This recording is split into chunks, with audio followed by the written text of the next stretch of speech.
I'm not going to give the preachy answer because she just laid down the stone, but I'm definitely going to jump in here. Man, I actually sat at the Institute for Napoleon Hill, and they said that 95 to 96% of the world, there's 3 billion people in the world. 95 to 96% are just floating. They're just going day by day. They just don't really know what's going on. They say, I'm going to go work my 8-hour job. I'm going to go sleep for 8 hours. And if you're lucky to have a girlfriend, wife, husband, boyfriend, kids, family, you have 8 hours in that day to just give them a little bit of something. And let's not talk about the decompression time. I'm a religious person, the time with the Lord and Savior Jesus Christ. There's all these things that you have to be able to connect with, and there's just not that much time in a day. So what I ultimately say is, when you're going to your job and you're spending 8 hours, right? You're spending 8 hours of your time, of your life. You don't get time back. You're spending 8 hours as a professional. You need to be being developed personally as well. So it should not be something that is opposite. It should be something that is connected and that walk hand in hand. So like I said, through the RSG, through Ready, Set, Go, we are tailor-made to bring out the personal competencies through professional development. We're not only going to make you a better professional, but we're going to make you a better person. How do you feel as a person when you can be confident, like Sia said? How do you feel when you can be resilient when things come your way and it just doesn't work for you, and you just got to step back and say, you know what, I got this, right? We're that tailor-made workshop that's going to say, you know what, we're going to pick up your teachers, we're going to pick up your professionals. I work with real estate agents, I work with students. We're going to pick them up and we're going to say, you know what, this is the pathway. You choose. It's about making choices for your life instead of those choices being made for you. And I'll leave you with this last note. Honestly, people are looking for a system and a partner in whatever relationship you're looking at. They're saying, you know what, I need a system and I need a partner. And shout out to the podcast. Thank you guys for partnering with me. I've enjoyed both of you ladies. And I will say that that's not mine. I stole that from somebody. Never recreated. But really, you need a system and a partner. The RSG has a partnership for you. You have a system. This is not supposed to be more work that you're already doing. It's supposed to be the work.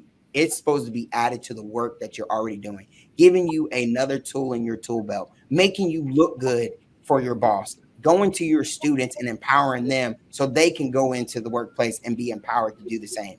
So ultimately, like I said, it's a system and a partner. You have the system. We're here to partner with you for what you need. Nice. Nice. Now, I also want to talk to you guys about, and Robert, you actually touch on this because you talk about the different responsibilities that we have in our personal life and also in our professional life. Now, I know getting started, Robert, with your business, and see, I know you have more than one business. How did you all maintain a work-life balance at the beginning stages of starting your business? And I'm going to go ahead and start with you, Sia. I think it's all about prioritizing what's important, right? And what you got to realize as an entrepreneur, when you first start out, you're going to be wearing a lot of hats, right? So that might be, sourcing outside of your expertise on things that, I need to buy back time, right? I was using a lot of Fiverr for things, a lot of Upwork, virtual assistants, right? Because I'm only one person, I can't do it all, right? But it all starts with you realizing, hey, like, I'm not trying to burn myself out.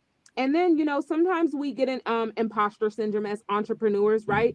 We want to show up and do everything and be everywhere. That's not realistic. All right. You need to know what your strengths are, operate in those, and your weaknesses, hand that over to somebody else that's strong in that. All right. And you need to have boundaries around the amount of time you're putting in your work, right? Because ideally I would work a full-time job, come home, work the evenings. But I would say, hey, on the weekends, after 12 o'clock on Saturday, shutting it off. I'm not communicating with a lot of people. I'm not taking no clients, because at first I was taking clients on the weekend. And I had to realize I needed to give that time back to myself to replenish myself. If you're not feeling good, if you're not taking care of your well-being, you're not going to be able to deliver, right, the way that you want to deliver to your clients, and show up the way that you want to show up. So it's about boundaries. It's about prioritizing myself. And now that I have a team, right, when you get to a place you can hire some people, now I don't have to put in so much work. I'm the delegator. All right. So it's about working in stages and knowing what season you can do what in that season. All right. Nice. And how many hours did you put into starting your business in the beginning? Wow. I mean, I was passionate about it. So I would come home and be up to like 1, 2 in the morning and then start all over again on my full-time job.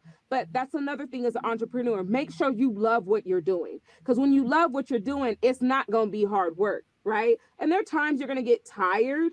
But then again, I said, as you excel and as you grow, then you reserve some of that cash flow to hire somebody, because it's not all about money. It's about the time that you can get back. It's about the freedom you can get back. It's about the flexibility that you can have, right? And just taking care of yourself. Nice, nice. And I'll turn it over to you, Robert. How did you maintain a work-life balance in the beginning of starting your business? Man, I love everything Sia says. So once again, I cannot knock her for the perfect.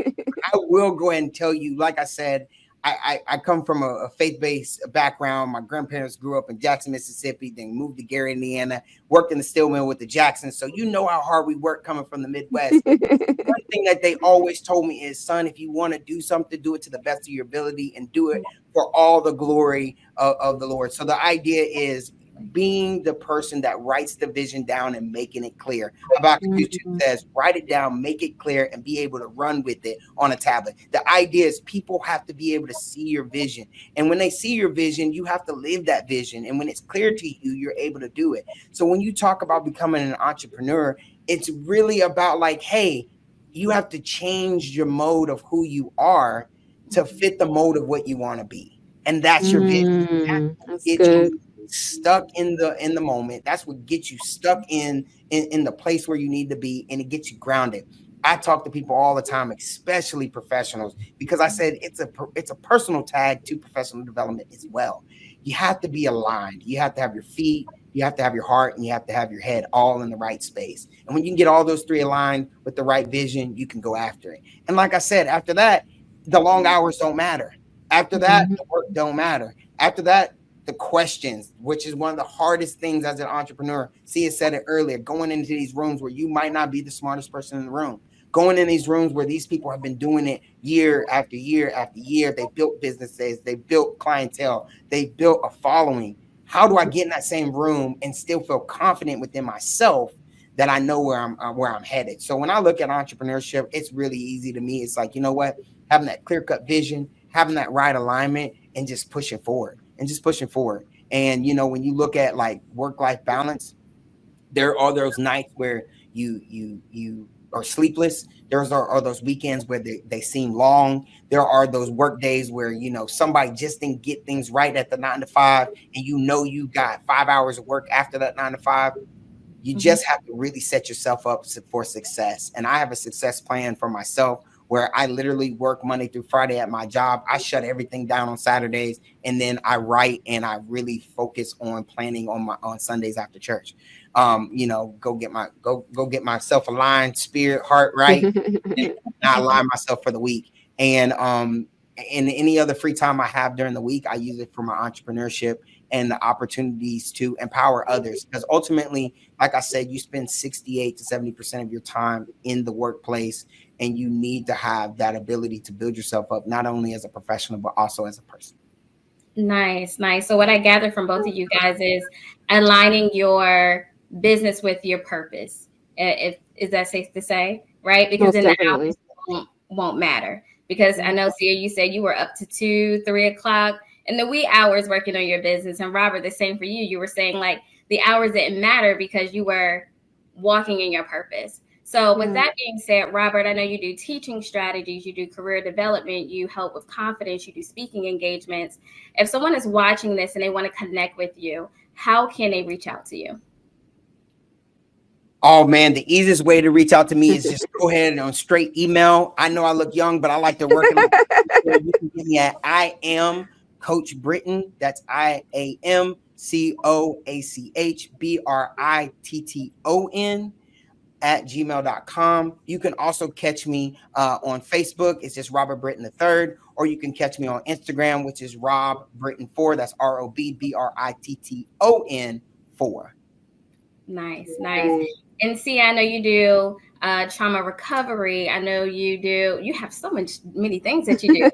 If someone reach out to you if they want counseling, one-on-one coaching, share with the people how they can connect with you. Yeah, you can definitely connect with me on my social media platforms, Facebook and Instagram, Instrument of God LLC, Twitter, I_M_IOG. And then you can email me at Sia, SIA dot instrument of God, instrument dash of God.com. Thank you all for being here today and participating on this podcast. And we hope that we will see you again. See you All later. right. Thank you so much. You.